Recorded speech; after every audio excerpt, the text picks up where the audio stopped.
अस्सलाम वालेकुम। आप देख रहे हैं प्रोग्राम द रिव्यू और ये द रिव्यू का स्पेशल एडिशन है क्योंकि आप देख सकते हैं कि हम आउटडोर हैं और इस वक्त हम मौजूद हैं बेल्जियम के दारुल हुकूमत और जो यूरोपियन यूनियन का भी दारुल खिलाफा है ब्रसल्स में।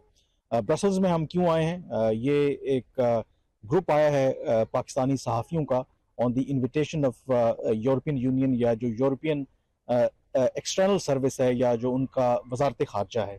इस विज़िट के अंदर ज़ाहिर है कि हमारी बहुत सी मुलाकातें हुई हैं जो पाकिस्तान के हवाले से बहुत इम्पोर्टेंट हैं। GSP प्लस का मामला हो, इसी तरीके से पाकिस्तान के अंदर इंतखाबात, जमहूरियत, माइग्रेशन, ख़ास करके जो गैर कानूनी तरीके से पाकिस्तानी यूरोप के अंदर दाखिल होना चाहते हैं, उस हवाले से क्या पॉलिसी, इस पर भरपूर तरीके से आज के प्रोग्राम में हम डिस्कशन करेंगे और शहबाज भी मेरे साथ मौजूद हैं। लेकिन शहबाज, आई थिंक सबसे पहले इम्पॉर्टेंट चीज़, वैसे तो लोगों को ये चीज़ जानकारी तो है ही है कि यूरोपियन यूनियन बुनियादी तौर पर 27 ममालिक की एक यूनियन है, यानी कि इनके दरमियान बॉर्डर्स नहीं हैं। ये इकट्ठी एक जो अपनी पॉलिसीज़ को मिल के चलाते हैं। लेकिन सेकेंड वर्ल्ड वॉर से पहले आप कह सकते हैं कि यूरोप के अंदर इस तरह की यूनिटी नहीं थी। बहुत ज़्यादा उसमें आपस में इनकी लड़ाई थी, खास करके जर्मनी और फ्रांस की बात करें तो मेरे ख्याल में इससे ही आगाज़ करना चाहिए कि ये जो आइडिया था कि कैसे जो चंद ममालिक आपस में हर कुछ अरसे के बाद लड़ाई लड़ते थे और आज उनके दरमियान बॉर्डर्स भी नहीं है और किस तरीके से यहाँ पर रूल ऑफ लॉ है, किस तरीके से चीज़ें चल रही हैं, तो ये आई थिंक हमारे लिए भी बहुत सिग्निफिकेंट है, एक लर्निंग एक्सपीरियंस था हमारे लिए भी। जी, बिल्कुल आप ठीक कह रहे हैं Kamran. First of all visit के ऊपर थोड़ी-सी बात कर लेते हैं। ये जो डेलीगेशन का जर्नलिस्ट का विज़िट है, इसका डुअल पर्पस है। हमें मौका मिला सीखने का, जानने का कि यूरोपीय यूनियन कैसे काम करता है, यूरोपीय यूनियन के तहत जो मुख्तलिफ इसके इदारे हैं वो कैसे काम करते हैं, हर किसी का क्या फ़ंक्शन है। क्योंकि नॉर्मली हम इसको लेते हैं कि जब यूरोपीय यूनियन की बात होती है कि एज़ अ होल एक एंटिटी है और जो फ़ैसला है उसका एक एंटिटी का वही सबका फ़ैसला होता है। हकीकतन ऐसा नहीं है। और एज अ जर्नलिस्ट हम सबको मौका मिला ये सब सीखने का, जानने का। और यूरोपीय यूनियन जिन्होंने हमें इनवाइट किया, उनकी एक्सटर्नल अफेयर सर्विस ने, उनको ये बेनिफिट था कि उनको समझ आए कि पाकिस्तान में जो पाकिस्तान की मीडिया कम्युनिटी है, मेन स्ट्रीम जर्नलिस्ट यहाँ पे सारे आए हैं, वो क्या सोच रहे हैं, उनका पर्सपेक्टिव यूरोप के बारे में क्या है, उनका पर्सपेक्टिव जो पाकिस्तान में इकोनॉमिक, पॉलिटिकल और सिक्योरिटी सिचुएशन है उसके ऊपर उनका, हमारा क्या पर्सपेक्टिव है। तो it was a two way traffic. तो पूरे हफ्ते में ऑलमोस्ट हमें बहुत सारे लोगों से मिलने का मौका मिला, उनकी बात सुनने का, समझने का मौका मिला। हमने अपना पर्सपेक्टिव उनको बताया। उसी कॉन्टेक्स्ट के अंदर अगर हम इसको देखें ओवरऑल यूरोपीय यूनियन को, जैसे आपने कहा कि कोऑपरेशन की बात होती है, कम्युनिटी एक बनी, पहले स्टील एंड कोल कम्युनिटी थी जहाँ से ये सारे सफ़र का आगाज़ यूरोपीय यूनियन का हुआ।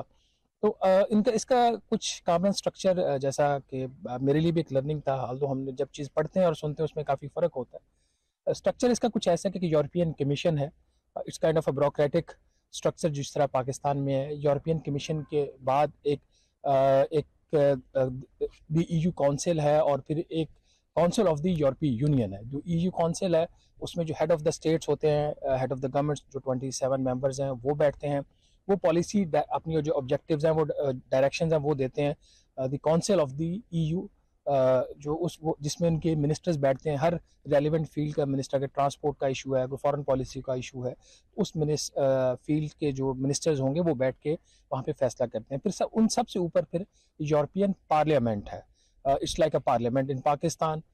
फिर वो जो यूरोपियन पार्लियामेंट है उसके जो मेम्बरान हैं जो इलेक्ट होते हैं directly from the member countries, तो वो यूरोपियन पार्लियामेंट जो है वो लेजिस्लेशन करते हैं। जहाँ पे जो यहाँ पे जो लेजिस्लेशन का जो सिस्टम है, वो इनकी जो को पार्टनर्स है लेजिस्लेशन में, वो यूरोपियन जो काउंसिल है और EU पार्लियामेंट है। तो यहाँ पे गिव एंड टेक्स भी बहुत होते हैं। आजकल भी एक गिव एंड टेक हो रहा है जिसका भी हम जिक्र भी करेंगे, वो है GSP प्लस का जो स्टेटस है। बिल्कुल, मेरे ख्याल में इस पर भी जो आपने बिल्कुल ठीक कहा, लेकिन जो आपने थोड़ा सा स्ट्रक्चर का तो ज़रूर बात की है। ये भी बताना शायद बहुत ज़रूरी है कि जैसे शुरू में मैंने कहा था कि एक वक्त था कि यूरोप के अंदर बहुत ज़्यादा जंगें लड़ी जा रही थी। जर्मनी और फ्रांस जो हैं उनकी आपस में राइवलरी शायद जितनी इंडिया पाकिस्तान से भी कहीं ज़्यादा खतरनाक थी। और फिर एक आइडिया कंसीव हुआ, जिस पार्क में हम खड़े हैं तो उसकी एंट्रेंस पे ही one of the founding fathers हैं रॉबर्ट शूमन, जिनकी वजह से वो पहले लग्जमबर्ग के नेशनल थे लेकिन बाद में वो फ्रेंच नेशनल बन गए, उनके फॉरेन मिनिस्टर भी रहे और ईयू जो पार्लियामेंट है उनके वो प्रेसिडेंट भी रहे। तो उनके साथ कुछ और डिप्लोमेट्स थे जिन्होंने ये आइडिया कंसीव किया कि अगर मुस्तकबिल में यूरोप के अंदर जंगों को रोकना है तो क्यों ना इंटरडिपेंडेंसीज पैदा की जाएं। तो इसीलिए जैसे शहबाज ने जिक्र किया कि पहले लड़ाई होती थी कोल और स्टील के ऊपर, तो फिर जर्मनी और फ्रांस के अंदर कंबाइन जो है ये कोल और स्टील की जो इन्वेस्टमेंट है या कारोबार है वो किया गया ताकि इन ममालिक के आपस में इंटरेस्ट इस तरह से जुड़ जाएं कि ये एक दूसरे के खिलाफ लड़ ना सकें। तो इनिशियली कुछ 6 ममालिक थे, फिर 8, फिर 14 और अब जो है 27 ममालिक जो हैं वो शामिल हो गए हैं यूरोपियन यूनियन के अंदर, और मजीद ममालिक जो हैं वो लाइन अप में हैं कि वो यूरोपियन यूनियन का हिस्सा बने। और अब वो बात करते हैं, आप बिल्कुल ठीक कह रहे हैं, जीएसपी प्लस स्कीम के हवाले से। आई थिंक इसमें इंपॉर्टेंट सबसे पहले बताना जरूरी है कि 2014 में ये स्कीम आई थी और इसका बुनियादी मकसद ये था कि पाकिस्तान जैसे जो तरक्की पजीर ममालिक हैं वहाँ पर जो मसनूआत बनती हैं, क्योंकि जो तरक्की याफ्ता ममालिक हैं उनमें जो मसनूआत बनती हैं उनको कम्पीट करना is a challenge for countries like Pakistan. तो उस जीएसपी प्लस का जो फ़ायदा पाकिस्तान जैसे ममालिक को ये हुआ कि पाकिस्तान जो यूरोप की मंडियों में जो कुछ मसनूआत हैं वो खास करके जो टेक्सटाइल का शोबा है वो आती हैं, वो ज़ीरो रेटेड, यानी कि उन पर कोई इम्पोर्ट ड्यूटी जो है वो नहीं लगाई जाती, जिसका नतीजा ये निकलता है कि जो पाकिस्तान की जो मसनूआत हैं वो ज़्यादा कंपेटिटिव होती हैं। और इस हवाले से शहबाज आई थिंक फिगर भी बड़ा अस्टॉनिशिंग था कि उन्होंने कहा कि 2022 में जो टेंटेटिव फिगर है कि सिर्फ इस जीएसपी प्लस स्कीम की वजह से $8 बिलियन की एक्सपोर्ट्स, 8 बिलियन यूरोज की एक्सपोर्ट्स हमने की हैं। और उसकी वजह से वो कहते हैं कि अगर ये कंसेशन पाकिस्तान को ना दी जाती तो $500 बिलियन यानी कि 500 मिलियन यूरोज जो हैं वो टैरिफ जो है उन पर आयद होता। अब इसके अंदर जो मैं डिस्कशन आपकी तरफ फेंक रहा हूँ कि ये जो जीएसपी प्लस का जो स्कीम है ये इस साल के आखिर में ख़त्म हो रही है और आगे क्या होगा इस हवाले से बड़ी अनसर्टनिटी है। तो इस हवाले से भी बड़ी इंटरेस्टिंग इंफॉर्मेशन शेयर की गई है हमारे साथ। जी बिल्कुल, इस वक्त एक प्राइम टाइम है, पाकिस्तान के अंदर भी एक कंसर्न भी पाया जाता है और होप भी है कि पाकिस्तान जो जीएसपी प्लस का जो स्टेटस है उसको वो रिटेन कर लेगा अलॉन्ग विद 8 अदर कंट्री। सिर्फ पाकिस्तान ही नहीं है जिसको जीएसपी प्लस का स्टेटस मिला। वो बेसिकली जैसे अभी कामरान भी एक्सप्लेन कर रहे थे कि इसमें यूरोपीय यूनियन का अपना भी फ़ायदा है, उनको एक अच्छी अशिया उनको मुख्तलिफ ममालिक से रिलेटिवली उनको भी सस्ते दामों मिल जाते हैं। ड्यूटीज़ उसके ऊपर होगी तो वो उनके जो कंज्यूमर्स हैं उनको वो चीज़ें महंगी मिलेंगी। 3 किस्म की ये लेयर्स हैं। एक स्टैंडर्ड जीएसपी है जिसमें बहुत सारी कंट्रीज़ हैं, जैसे चाइना है वो अपनी गुड्स जो है वो ईयू को एक्सपोर्ट करता है। दूसरा एक जीएसपी प्लस है। स्टैंडर्ड जीएसपी और जीएसपी प्लस में फ़र्क है, एक तो ये है कि जो स्टैंडर्ड जीएसपी है उसके साथ कोई कंडीशन अटैच नहीं है, उसमें कोई उनको ऐसा कंसेशंस नहीं है। जीएसपी प्लस जो है वो एक कंसेशनरी स्कीम है जो कंट्री जैसे कि इस वक्त 9 ऐसी ममालिक हैं जो जीएसपी प्लस का जो फ़ायदा उठा रहे हैं, इसमें पाकिस्तान भी शामिल है। उसमें उनको जो ड्यूटीज़ ममालिक से जो अशिया इंपोर्ट होती हैं ईयू के अंदर, उनके ऊपर जो ड्यूटीज़ जो लगाई जाती हैं उनमें वेव किया जाता है। फॉर एग्जांपल टेक्सटाइल के ऊपर अगर चीन से कोई चीज़ मंगवाता है यूरोपीय यूनियन तो 12.5% ड्यूटी है, अगर तो पाकिस्तान से अगर वही चीज़ आती है तो वो 0 ड्यूटी के ऊपर आएगी। तो पाकिस्तान का जो एक्सपोर्टर होगा उसको 12.5% का फ़ायदा होगा। इसका मतलब ये कि अपनी वो चीज़ यहाँ पे आसानी से बेच सकता है, तो ये एक फ़ायदा होता है। फिर ये जो कंसेशन अक्रॉस बहुत सारी टैरिफ लाइन्स है उसके ऊपर होती है। मेजर एक्सपोर्ट्स हम सबको पता है पाकिस्तान की जो है वो लेदर है, गारमेंट्स हैं और textile goods along with some sports goods. तीसरी जो उनकी लेयर है वो है लीस्ट डेवलप कंट्री जैसे कि बांग्लादेश है। जो ये इस तरह के जो ममालिक होते हैं जिनके इनकम लेवल्स बहुत कम होते हैं, उनके लिए एक स्पेशल स्कीम अनाउंस की थी यूरोपीय यूनियन ने। गालिबन चूंकि बांग्लादेश अब ग्रो कर रहा है तो बांग्लादेश का जो एक स्टेटस है लीस्ट डेवलप कंट्रीज का, जहाँ पे उनकी अक्रॉस जो उनकी गुड्स हैं तमाम अशिया सवाए आर्म्स के जो हथियार होते हैं उसके अलावा जो भी चीज़ वहाँ से बांग्लादेश से इंपोर्ट करके यूरोपीय यूनियन वो बिल्कुल 0 ड्यूटी के ऊपर होगा। पाकिस्तान के केस में जो जीएसपी प्लस का केस है उसमें तमाम अशिया के ऊपर नहीं होती, सेट ऑफ टैरिफ लाइंस होती हैं जिसके ऊपर ये कंसेशन मिलता है। तो ये स्ट्रक्चर इसमें मुझे एक चीज़ अब ऐड करने में, देखें जो पाकिस्तान को ये जीएसपी प्लस का स्टेटस दिया गया था तो वो कहते हैं ना कि दुनिया में कोई फ्री लंच नहीं है, उसके बदले में 27 ऐसी शराइत थी या कन्वेंशंस थे जिसके ऊपर पाकिस्तान को अमल दरामद करना था। और बेशतर जो कन्वेंशंस हैं उनका ताल्लुक इंसानी हकूक से, अक़लियतों के हकूक से, मीडिया की आज़ादी से, लेबर लॉ से इस तरह के जो कन्वेंशंस हैं जो पाकिस्तान सिग्नेटरी है उस पर अमल दरामद करना था। और बुनियादी जो मकसद है GSP प्लस का वो यही है कि यूरोप जो है इस स्कीम के जरिए इंसेंटिवाइज करना चाहता है उन ममालिक को जहाँ पे जमहूरियत या इंसानी हकूक के मामलात उस तरीके से नहीं है जहाँ यूरोप के अंदर है। ब्रेक ले लेते हैं, ब्रेक पे वापस आके बात करते हैं। बिल्कुल ठीक कह रहे हैं। मेरे ख्याल में असल खबर जो है ना वो असल खबर जो है वो हम ब्रेक के बाद देते हैं कि एक बहुत बड़ी डेवलपमेंट हुई है हमारे यहाँ पे होते हुए हुई है, लेकिन इस चीज़ का जो आपसे जिक्र करेंगे वो एक छोटी सी ब्रेक के बाद करेंगे कि पाकिस्तान को अभी GSP प्लस के जो उसका स्टेटस है उसके बारे में क्या यहाँ पे फैसला ओवरऑल एक होने जा रहा है, उसके ऊपर बात करेंगे छोटी सी ब्रेक के बाद। ब्रेक के बाद एक दफा फिर आपको खुश आमदेद कहते हैं ब्रसल से। और ब्रेक से पहले जैसे हमने एक बैकग्राउंड दिया आपको कि GSP प्लस की जो स्कीम है उसके तहत पाकिस्तान की मसनूआत को यूरोप की मंडियों तक रसाई दी गई और पाकिस्तान को कितना उससे फ़ायदा हुआ। 2022 में कोई 8 बिलियन यूरोज़ की जो एक्सपोर्ट्स हैं वो पाकिस्तान ने यूरोप की मंडियों में सिर्फ इस वजह से की क्योंकि पाकिस्तान को GSP प्लस स्कीम का फ़ायदा हो रहा था। अब जो अगला सबसे अहम सवाल है, जो खबर भी है कि ये स्कीम तो इस साल के एंड पर जो है वो ख़त्म हो रही है और अगली स्कीम में क्या होगा, क्या पाकिस्तान उसके लिए एलिजिबल होगा या जो शराइत रखी जा रही हैं क्या पाकिस्तान उनको मीट कर पाएगा, इस हवाले से काफ़ी अनसर्टनिटी है। और शहबाज आई थिंक उसमें जो सिग्निफिकेंट पार्ट है 27 कन्वेंशन का, थोड़ा सा मैंने जिक्र किया ब्रेक से पहले, उसका ताल्लुक तो इंसानी हकूक, लेबर लॉज, जो इस तरह के ब्लास्फेमी के कवानीन और इशूज़ अक़लियतों के हकूक वो था। लेकिन जो इसमें नई जो अब जो इस वक्त जो झगड़ा पड़ा हुआ है between the EU parliament and उस पे जो है वो कामरान बाद में आते हैं। अभी ये बात करें, अभी ये जो स्कीम नाज़रीन ये जो अप्रूव हुई था ऐसे 10 साल पहले वो ख़त्म होने जा रही है 31 दिसंबर 2023 को।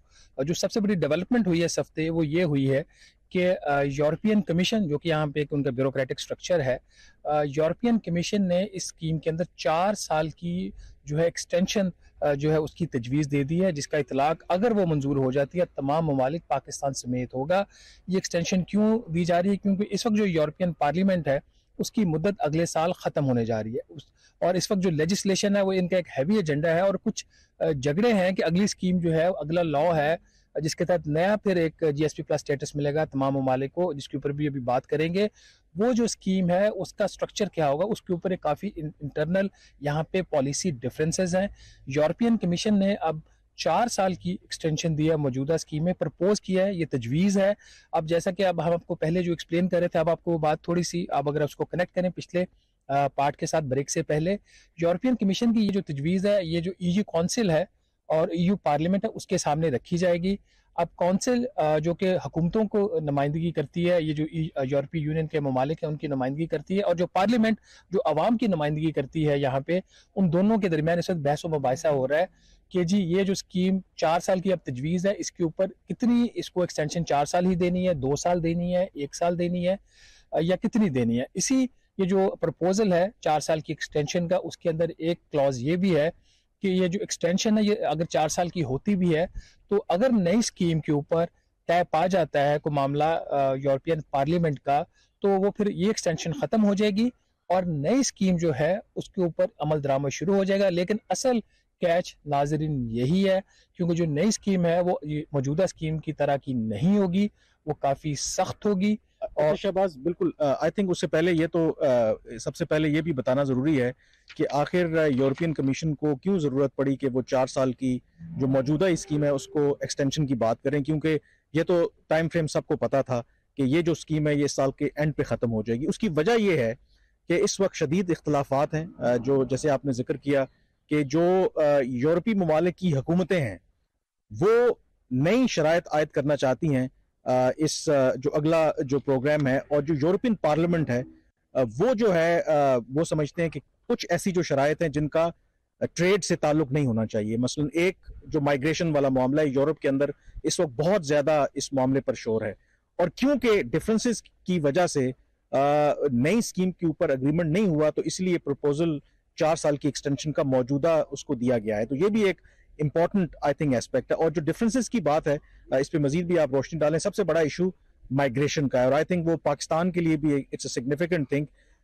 उसका नटशेल ये है नाजरीन को अगर आप बताएं कि नया जो प्रोग्राम है जो यूरोपियन हुकूमतें हैं वो लिंक करना चाहती हैं कि जो ममालिक इसके बेनिफिशरी हैं GSP प्लस के, कि वो ऐसे इकदाम करें कि उन ममालिक से गैर मुल्की जो तारकीन वतन हैं वो यूरोप ना आए।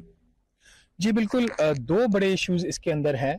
एक इशू तो इसके अंदर ये रीएडमिशन ऑफ द इमिग्रेंट्स के जो गैर कानूनी तारकिन जो मुख्तलिफ ममालिक से आते हैं, उनको वो ममालिक फिर वापस लें जब वो यहाँ से पकड़े जाएं, वो यहाँ यूरोपीय यूनियन की जो भी मेंबर स्टेट्स हैं उनको वापस भेजें। तो फॉर एग्जांपल पाकिस्तान है, इंडिया है, बांग्लादेश है, तो अपने जो शहरी हैं उनको वापस एडमिट करें अपने ममालिक में।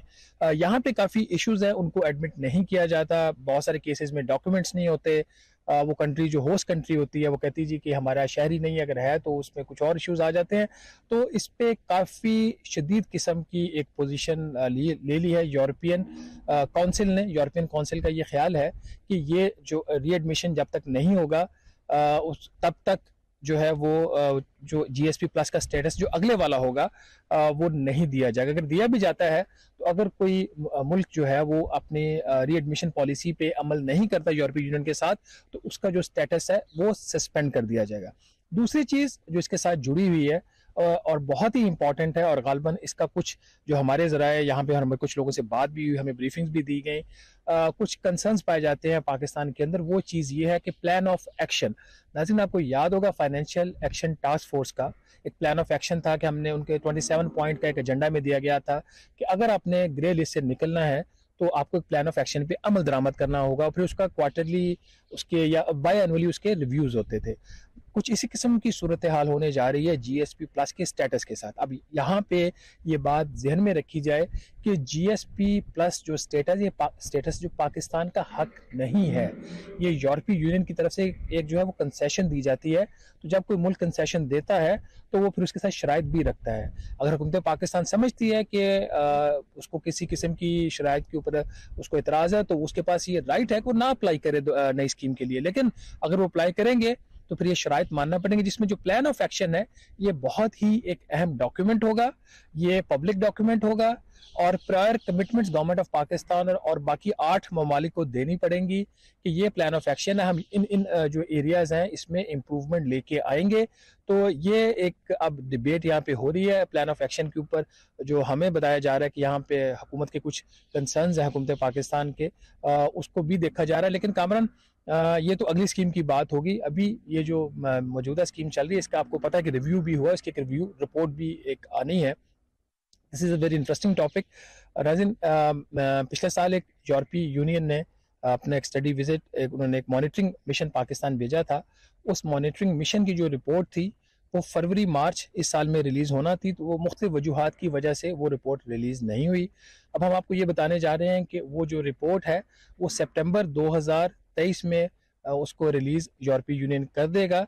और उस रिपोर्ट के अंदर पाकिस्तान ने किस हद तक वो जो 27 कन्वेंशन जिसका कामरान जिक्र कर रहे थे उनके ऊपर अमल दरामद किया, नहीं किया।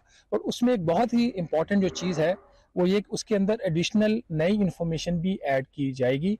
ये सवाल मैंने यहाँ से पूछा था ऑन द रिकॉर्ड इन लोगों से, उन्होंने कहा जी, मैंने कहा आपका 1 साल पहले की असेसमेंट है तो पाकिस्तान में काफ़ी चेंजेस हुई हैं मुख्तलिफ साइट्स के ऊपर, मुख्तलिफ सेक्टर्स में, तो उसको आप कैसे अकाउंट फॉर करेंगे। उन्होंने कहा जी कि जब हम ये रिपोर्ट हमारी डिले हुई उसकी एक फैक्टर ये भी है कि जो तब्दीलियाँ अब पाकिस्तान में हो रही हैं, चाहे वो सियासी तब्दीलियाँ हैं, कुछ और जो इश्यूज़ हैं, वो उन तब्दीलियों को भी उसका भी जिक्र मिलेगा। ख़ास तौर पर जो 9 मई से रिलेटेड वाक़यात पाकिस्तान में हुए हैं उसका भी कुछ तज़किरा आपको इस रिपोर्ट के अंदर मिल सकता है। इसमें मैं एक चीज़ बिल्कुल ऐड करता चलूँ कि यहाँ पे जो सेंस है, एक तो ये बिल्कुल जो पिछला प्रोग्राम था उसकी जो रिव्यू है उसके बारे में यहाँ पे आम तौर पर जो आप कह सकते हैं कि रिपोर्ट तो ज़ाहिर सितंबर में रिलीज़ होगी, सेंस यही पाई जाती है कि पाकिस्तान की कारकर्दगी जो है मिक्स है।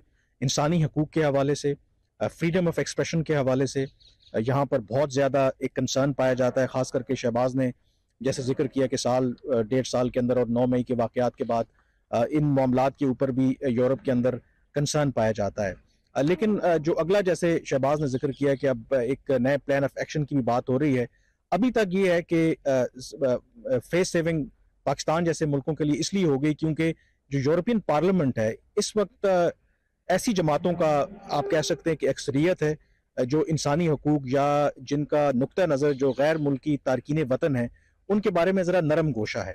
लेकिन अगले साल के शुरू में ही EU पार्लियामेंट के इंतखाबात भी हो रहे हैं और इस वक्त यूरोप के अंदर ये कहा जा रहा है कि ये जो राइट विंग जो नेशनलिस्ट पार्टीज हैं इनकी एक वेव चल रही है और जो हमने भी वहां पे उनसे सवाल किया तो सेंस यही बन रही है कि ये ऐन मुमकिन है कि जब नई EU की पार्लियामेंट आएगी अगले इंतखाबात के बाद तो हो सकता है कि जो अभी यूरोपियन काउंसिल यानी कि जो हुकूमतें हैं यूरोप के अंदर और जो EU पार्लियामेंट अभी उनके दरमियान इख्तलाफात हैं, हो सकता है कि जब इलेक्शंस हो जाएं तो EU पार्लियामेंट के अंदर उन्हीं लोगों का गलबा आ जाए, अक्सरियत आ जाए जो अपनी हुकूमतों के नुक्ते नज़र को सपोर्ट करते हों, जो नेशनलिस्ट हों, जो गैर मुल्की तारकीन वतन के हवाले से सख्त पॉलिसी अपनाने के खा हों। तो शहबाज आई थिंक इसलिए भी जो भी प्रपोजल है अभी 4 साल की एक्सटेंशन के लिए, नथिंग इज फाइनल येट। दो चीज़ें उसके अंदर है कामरान, एक तो ये कि वो बिल्कुल प्रपोजल है, तजवीज़ की है, वो यूरोपियन कमीशन ने दिया, यूरोपियन काउंसिल ने और यूरोपियन पार्लियामेंट ने उसकी मंजूरी देनी। दूसरी चीज़ ये कि अगर एक्सटेंशन हो भी जाती है, जो कि हो जाएगी, एक्सटेंशन नहीं रोकेंगे, ये कितनी होगी ये हतमी नहीं है, बट ये हतमी है कि एक्सटेंशन हो जाएगी। तो जब भी और जो भी एक्सटेंशन पीरियड होगा उस दौरान भी पाकिस्तान की और बाकी ममालिक की मॉनिटरिंग जारी रहेगी। कुछ इश्यूज जिनका हमने इनसे पूछा स्पेसिफिकली कि आपके कंसर्न्स क्या हैं, तो उनका जी डेथ पेनल्टी, जो सजाए मौत है वो एक इशू है और सजाए मौत का वो ये नहीं कह रहे कि आप ख़त्म कर दें। सजाए मौत के ऊपर उनके जो हैं कंसर्न वो ये है कि जिन जिन जराइम के ऊपर सजाए मौत मिलती है, उन जराइम की जो एक लंबी लिस्ट है वो कह रहे हैं कि उसको कम किया जाए, उस लंबी लिस्ट को, उसमें से कुछ ऐसे जराइम निकाले जाएं जिन जो इनके ख्याल में उन जराइम के ऊपर सजाए मौत नहीं बनती। कुछ ड्रग्स से रिलेटेड जराइम है, कुछ और। वो कह रहे हैं कि अगर आपने डेथ पेनल्टी, आपने सजाए मौत देनी है तो बहुत ही जो कोर और बहुत ही हीनियस किस्म के सीरियस क्राइम्स हैं ह्यूमैनिटी के अगेंस्ट, उन केसेस में ही ये डेथ पेनल्टी हो। तो एक तो ये चीज़ बहुत अहम है। दूसरा, जो मीडिया फ्रीडम है, ये भी एक एरिया ऑफ कंसर्न यहाँ पे पाया जाता है कि मीडिया फ्रीडम पे जो कदगनें लगाई जा रही हैं वो उसकी ये लोग प्रॉपरली उस चीज़ का नोट लिया गया है यहाँ पे, ये एक मैटर ऑफ कंसर्न है। और इसके साथ ही एक पॉजिटिव, हमने पूछा कि जी आपकी डेफिनेटली यहाँ पे कंसर्न है, बल्कि खुद उन्होंने जो ऑफिशियल्स हमें ब्रीफ कर रहे थे उन्होंने कहा जी कि पॉजिटिव डेवलपमेंट्स भी है। तो एक जो पॉजिटिव डेवलपमेंट उन्होंने हमें बताई वो ये कि जो तशद्दुद के हवाले से एक कानून पार्लियामेंट ने पास किया है, पाकिस्तान की पार्लियामेंट ने, उन्होंने कहा ये एक पॉजिटिव डेवलपमेंट है। ताहम उन्होंने कहा कि अभी तक इस पर अमल दरामद नहीं हुआ, वो इस चीज़ को वॉच कर रहे हैं कि कानून का पास होना एक चीज़ है और उस पर अमल दरामद होना दूसरी चीज़ है। और इस हवाले से गालबन अभी हुकूमत पाकिस्तान ने कोई जो कानून के बाद कुछ रूल्स बनाने होते हैं, वो रूल्स की रोशनी में ही फिर वो कानून जो है वो इम्प्लीमेंट होता है। वो अभी रूल्स नहीं बने, तो इस चीज़ को ये बड़ा क्लोजली वॉच कर रहे हैं कि एक अगर कानून पास हुआ है उस पर अमल दरामद क्यों नहीं हो रहा। और इस सारे अरसा में अगर कोई पुरतशद्दुद कोई वाक़यात रिपोर्ट हुए हैं पुलिस की कस्टडी में, या वो चीज़ें भी एक मैटर ऑफ कंसर्न हो सकता है। बहरहाल ओवरऑल जो GSP+ स्टेटस है ये पाकिस्तान के लिए बहुत अहम है। 10 साल के अरसा में जो पाकिस्तान की एक्सपोर्ट्स थी यूरोपीय यूनियन को, उसमें 70% इजाफा हुआ है। ये एक बहुत बड़ा नंबर है। ये बावजूद इसके कि इसमें 1 से डेढ़ साल का जो अरसा था वो कोविड-19 का जो पीरियड था, जिसमें जो आलमी तजारत थी वो बहुत बुरी तरह मुतासिर हुई थी। अगर आप सिर्फ 2021 और 22 का कंपैरिजन कर लें तो उसके मुताबिक अगर आप देखें तो 2021 में 6 बिलियन यूरोज की एक्सपोर्ट्स थी पाकिस्तान से, जो 2022 में 8 बिलियन यूरोज हो गई हैं। तो ये स्टेटस अहम है, पाकिस्तान को इसकी ज़रूरत है, पाकिस्तान के लोगों को इसकी ज़रूरत है। इस हवाले से जो डेवलपमेंट्स हैं वो हम पाकिस्तान से भी फॉलो करेंगे। लेकिन कामरान, जो EU की, मेरे ख्याल में यहाँ पे ब्रेक लेते हैं, क्योंकि बिल्कुल आप ठीक कह रहे हैं। एक तो ज़ाहिर है कि हमें फॉरेन रिजर्व यानी कि ज़रिए मुबादला की सख्त ज़रूरत है, और ज़ाहिर है कि ये जो एक्सपोर्ट्स हमारी यूरोप आती हैं उसकी वजह से फॉरेन रिजर्व्स हमारे बेहतर होते हैं। और दूसरा, ये जो कंसेशन हमें मिलती है उसकी बुनियाद पर पाकिस्तान में जो इंडस्ट्री चलती है, लाखों लोगों को रोजगार भी मिलता है। इस हवाले से जो यूरोपियन यूनियन का क्या पर्सपेक्टिव है, जो EU की पाकिस्तान के अंदर सफीर हैं, उनको हमने कुछ सवालात भेजे थे GSP+ के हवाले से। उन्होंने क्या जवाब दिया, लेकिन ये जानेंगे हम इस ब्रेक के बाद।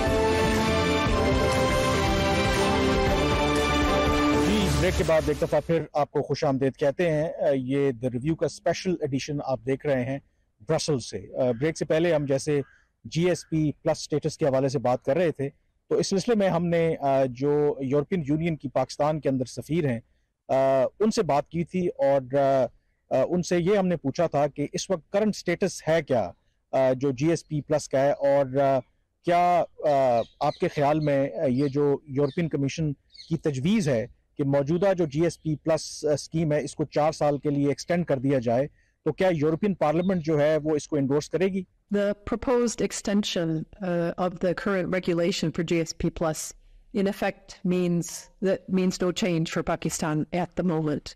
It means actually that Pakistan enjoys the same preferences, trade preferences, access to the European market. It also has the same obligations as before in terms of implementing effectively the 27 international human rights, labor rights, environment, and governance conventions. It also means that the EU will continue to monitor progress and backsliding. And we will continue to report to the European Parliament and the member state. The proposed continuation of the extension of the current regulation doesn't apply only to Pakistan, it applies to all 8 beneficiary countries of GSP+. दूसरा सवाल जो हमने doctor Reena से पूछा वो ये है कि जो नई लेजिस्लेशन है जो अगले 10 साल के लिए यूरोपियन पार्लियामेंट मंजूर करेगी, वो किस तरीके से मौजूदा जो कानून साजी उससे मुख्तलिफ होगी और उसमें पॉसिबली क्या नई शराइत हैं जो कि पाकिस्तान और दूसरे ममालिक के ऊपर लागू होंगी? The main issue here is to avoid a kind of cliff at the end of the year. Nobody wants that to happen, certainly not the European Union, because it would mean a sudden stop to the trade preferences, which would affect Pakistani exporters. It would affect certainly the factory workers and their families. It would affect European businesses who rely on Pakistani suppliers, and in effect also would affect European consumers. The latest report on the GSP Plus monitoring mission that came last summer is going to come out soon, so I don't want to prejudice any thoughts on what it might exactly say. But from earlier missions and earlier monitoring, I can tell you that there are certain areas where the EU would like to see more improvement, for instance, on freedom of expression, on freedom of the media, certainly on freedom of religion and belief, the situation of minorities, rights of women and gender equality, and also labor rights in terms of strengthening the labor inspections. The crackdown on PTI and supporters in the aftermath of May 9th certainly is something that we're paying a lot of attention to, and as are the European Parliament and the member states who are the co-legislators in this situation. We also are well aware that international NGOs and experts are looking at this, specifically the issue of the use of military courts and anti-terrorism courts to try those who are being accused. We also are well aware that there's a lively debate here in Pakistan over both of those issues. Now, Pakistan is a state party to the ICCPR, the International Covenant on Civil and Political Rights, which means that Pakistan has agreed that every person has the right to a fair and public trial in a court that is independent, impartial, and competent, and also has the right to adequate and effective legal representation. जी, आपने response सुना जो European union की सफीर हैं पाकिस्तान के अंदर, तो यकीनी तौर पर पाकिस्तान के लिए एक टफ चैलेंज है और पाकिस्तान को डेफिनेटली ये स्कीम चाहिए, और अगेन इसके अंदर जब नई स्कीम आएगी भी तो पाकिस्तान को अप्लाई करना पड़ेगा और जो भी शराइत होंगी उस पर अमल दरामद करना पड़ेगा। यहाँ पे ब्रेक लेंगे और ब्रेक के बाद थोड़ा सा पाकिस्तान में जमहूरियत के हवाले से और ख़ास करके माजी के अंदर यूरोपियन यूनियन अपने मुबस्सरीन जो हैं वो इंतखाबात के लिए भेजता रहा है, लेकिन जो आइंदा इंतखाबात होने हैं शायद EU के मुबस्सरीन पाकिस्तान ना आए। उसकी क्या वजह है, ब्रेक के बाद इस पर बात करेंगे। ब्रेक के बाद एक दफ़ा फिर आपको खुशामदीद कहते हैं। इस विजिट के दौरान हमारी मुलाकात हुई यूरोपियन यूनियन के एक सीनियर मेंबर पार्लियामेंट से जो पाकिस्तान के अंदर माजी में जो EU मुबस्सरीन भेजता रहा है उस मिशन को वो हेड करते रहे हैं 2008 में भी, 2013 में भी और 2018 में भी। माइकल गैलर उनका नाम है। और उनसे जो हमें बड़ी खबर मिली वो ये खबर थी कि 2008, 2013 और 2018 के मुकाबले में इस दफ़ा जब भी पाकिस्तान के अंदर आम इंतखाबात होंगे तो जो EU ऑब्जर्वर मिशन है वो डिप्लॉय नहीं होगा। ये एक सिग्निफिकेंट डेवलपमेंट है। क्यों डिप्लॉय नहीं होगा? शहबाज, आप भी वहां पे मौजूद थे। दो उसकी रीजन बताई गई हैं। एक कि इस दफा क्योंकि जो भी मुबसरीन पाकिस्तान आते हैं उनको हुकूमत पाकिस्तान दावत देती है। अभी तक हुकूमत पाकिस्तान ने इन मुबसरीन को पाकिस्तान आने की दावत नहीं दी। और इवन यहाँ पर जो माइकल गैलर थे और उनके साथ जो बाकी लोग थे, उनको लगता है कि वो श्योर भी नहीं थे कि क्या पाकिस्तान में इस साल इंतखाबात हो भी रहे हैं या नहीं हो रहे। और दूसरा उनकी ज़ाहिर है कि वो कहते हैं क्योंकि 2018 में भी सबसे बड़ा ऑब्जर्वर मिशन जो पाकिस्तान के अंदर उन्होंने भेजा था और उस वक्त भी उनको बहुत सी मुश्किलात का सामना करना पड़ा। बहुत सी जो रिकमेंडेशंस दी थी उस पर भी पाकिस्तान ने उस तरीके से अमल दरामद नहीं किया था।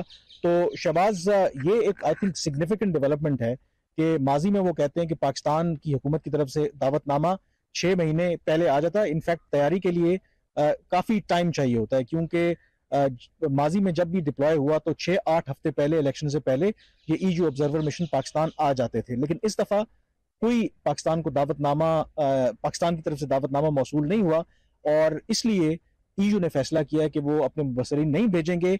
हाँ, एक शॉर्ट जो डेलीगेशन है, एक्सपर्ट्स होते हैं, जो 3 से 5 लोग होते हैं, वो भी प्रोवाइडेड कि अगर हुकूमत पाकिस्तान उनको दावत देगी। तो ये आई थिंक सिग्निफिकेंट डेवलपमेंट है ऑन पार्ट ऑफ पाकिस्तान। और हमारे लिए भी खबर थी कि हुकूमत पाकिस्तान ने इस दफ़ा EU को दावत नहीं दी कि आप इलेक्शन आके वहाँ पे ऑब्जर्व करें। ये बिल्कुल कामरान, ये जो EU के मेंबर थे, बहुत एक्सपीरियंस थे, मुतवातिर दफ़ा पाकिस्तान जा चुके हैं। और सबसे जो हमारे लिए बड़ी इंटरेस्टिंग बात थी कि 2008 का जो इलेक्शन था, 2013 के जो इलेक्शंस थे, फिर 2018 वाला भी जो इलेक्शन था, उसमें इन्होंने एज एन ऑब्जर्वर पाकिस्तान गए थे और वहाँ से अपनी रिपोर्ट्स थी। और उनकी एक जो इंटरेस्टिंग उनकी फाइंडिंग थी कि जो 2018 के जो इलेक्शंस थे उसको वो कह रहे थे कि उन तमाम इलेक्शंस के मुकाबले में जो पहले 2008 वाला और 13 के मुकाबले में वो लेस ट्रांसपेरेंट था। और दूसरा उन्होंने थोड़ा सा मीडिया के किरदार के ऊपर भी वहाँ पे बात की कि कंपेयर टू 2013 जब कोई वायलेशन होती थी तो मीडिया ने उसको बड़ा अच्छे तरीके से उस पर रिपोर्ट किया। उन्होंने कहा 2018 के जो इलेक्शंस थे उसमें जो मीडिया की रिपोर्टिंग थी पाकिस्तान से वो कोई इतनी ऑब्जेक्टिव नहीं थी। बहुत सारी ऐसी वायलेशंस जो 2013 में हो जिसको मीडिया ने हाईलाइट किया, वो 2018 के इलेक्शन में पाकिस्तानी मीडिया ने हाईलाइट नहीं किया। ये वो थोड़ा सा उनके लिए एक सरप्राइजिंग फैक्टर था। उन्होंने कहा जी कि हमने अपनी रिकमेंडेशन भी पाकिस्तान को दी, गालिबन 30 के करीब सिफारिशात थी और उसमें ज़्यादातर जो है वो इम्प्लीमेंट नहीं हुई। अब जहां तक ये मिशन वाली बात है, उन्होंने कहा जी कि मिशन ना भेजने का दो चीज़ें, जैसा कि कामरान ने आपने खुद एक्सप्लेन कर दिया कि एक ऑब्जर्वर मिशन और एक है एक्सपर्ट टीम, उनका एक्सपर्ट का मिशन। जो ऑब्जर्वर मिशन है उनका जी 50 जो अफराद हैं उन पे वो मुश्तमिल होता था, जिसमें 25 वो टीमें बना के पाकिस्तान के मुख्तलिफ शहरों में वो भेजते थे ऑब्जर्वेशंस के लिए। तो उनके लिए एक बेहतर तरीके से वो उन चीज़ों को रिपोर्ट कर सकते थे वहाँ से कंपेरेटिव दिस। और ये जो मिशन ना भेजने का फैसला है वो EU कमीशन का अपना है। उसकी वजह कोई फंडिंग इनकी कंस्ट्रेंट्स होंगी या जो भी। अब दूसरा ये चाह ये रहे कि एक्सपर्ट मिशन जो भेजना है वो मिशन, एक्सपर्ट मिशन भेजने का भी फैसला इनका है। जो ऑब्जर्वर से एक्सपर्ट का जो डाउनग्रेड हुआ है वो पाकिस्तान की वजह से नहीं हुआ।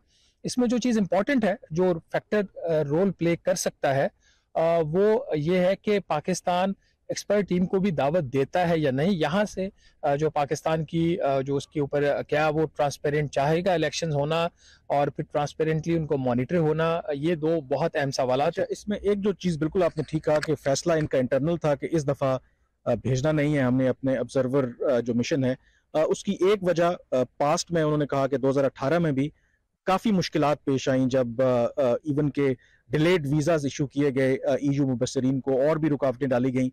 वक्त क्योंकि कम है, एक और चीज़ के ऊपर जब मैंने उनसे पूछा कि पाकिस्तान के अंदर स्टेट ऑफ डेमोक्रेसी के बारे में जब उनसे सवाल किया कि उनका क्या ख्याल है, तो माइकल गैलर ने बड़ी इंटरेस्टिंग उधर ऑब्जर्वेशन दी। उन्होंने कहा कि यूरोपियन यूनियन की और उनकी ये ख्वाहिश है कि पाकिस्तान के अंदर कोई भी जो जमात है या कोई भी जो लीडर है उसके मुस्तकबिल का जो फैसला है किसी तीसरी कुव्वत को नहीं, रावलपिंडी में नहीं, बल्कि जो अवाम है उनको करने देना चाहिए। उन्होंने इमरान खान का नाम नहीं लिया, मीन के वो इनडायरेक्टली ये कह रहे थे कि इस वक्त जो दबाव है या एक तासुर है कि शायद इमरान खान को अगले इंतखाबात से पहले नाअहल करार दे दिया जाए और उनको इंतखाबात में हिस्सा ना लेने दिया जाए, तो माइकल गैलर ने इन अ वे ये कहने की कोशिश की है कि ऐसा नहीं होना चाहिए। तमाम जो जमातें हैं, तमाम जो कैंडिडेट्स हैं, उनको इलेक्शन में हिस्सा लेने की इजाज़त होनी चाहिए।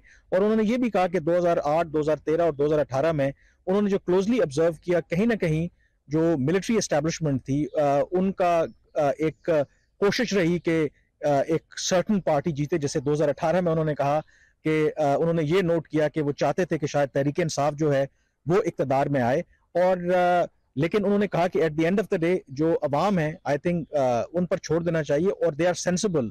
उन्होंने कहा कि पाकिस्तान के अवाम बेस्ड ऑन परफॉर्मेंस और पार्टी पॉलिसी के ऊपर वोट देना चाहते हैं, और यही आई थिंक पाकिस्तान के लिए बेहतर है। और इसमें एक और जो चीज़ आई थिंक जो ना भेजने का मकसद जो यूरोपियन मुबस्सिर मिशन नहीं आ रहा, कि 2018 के इंतखाबात में 30 तजावीज़ दी थी इन्होंने कि कैसे पाकिस्तान वो कानूनी एतबार से, एडमिनिस्ट्रेटिव एतबार से इंतखाबात को ज़्यादा बेहतर बना सकता है, लेकिन उन 30 में से सिर्फ 3 तजावीज़ पर पाकिस्तान ने अमल दरामद किया। तो ये भी एक लेवल ऑफ डिससैटिस्फैक्शन है। 3 का जो फिगर था वो बाद में रेक्टिफाई किया था, 3 से गालिबन ज़्यादा ही हुआ है। वो एक मेंबर ने बिल्कुल ये 3 की बात की थी जिसको गैलर ने इंडोर्स नहीं किया था।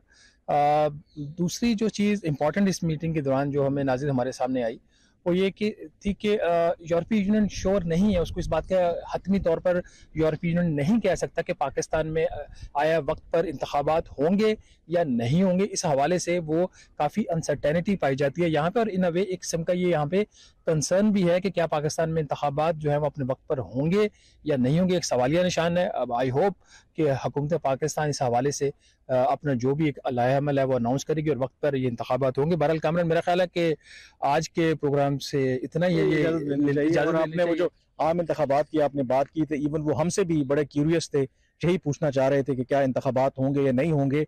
तो ये मेरे ख्याल में थोड़ा सा हमें इस पे ऊपर सोचना भी चाहिए, क्योंकि बाकी दुनिया में जहाँ भी जमहूरियत होती है कि अगर एक पार्लियामेंट, एक हुकूमत अपनी मुद्दत पूरी कर लेती है, तो there is a clear guideline in the constitution, और उस पर कोई सवाल नहीं होना चाहिए कि इलेक्शन होंगे या नहीं होंगे। लेकिन पाकिस्तान में क्योंकि इतनी अनसर्टनिटी है कि शायद हमें भी नहीं मालूम कि इलेक्शंस होते हैं या नहीं होते, बहरहाल जो दुनिया है वो क्लोजली इन चीज़ों को देख रही है। एनीवेज, प्रोग्राम द रिव्यू के इस स्पेशल एडिशन से ब्रसल से अब हम आपसे इजाज़त चाहेंगे। इंशाल्लाह फिर आपसे मुलाकात होगी, तब तक के लिए हमें इजाज़त दीजिए।